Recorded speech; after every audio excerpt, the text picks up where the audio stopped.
নমস্কাৰ বন্ধুসকল, আজি আমাৰ চেনেলৰ এটা বিশেষ ভিডিঅ'লৈ আপোনালোকক স্বাগতম জনাইছোঁ। আজি আমাৰ বেটাৰ জন্মদিন, তো ভাবিলোঁ যে জন্মদিনৰ উপলক্ষে পথৰ আলহী কেইজনমানক অকণমান অন্ন দান কৰিম বুলি।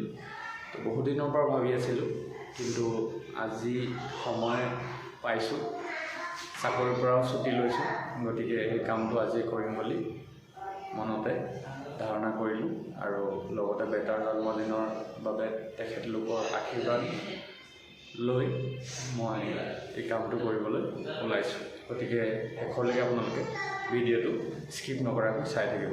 ধন্যবাদ।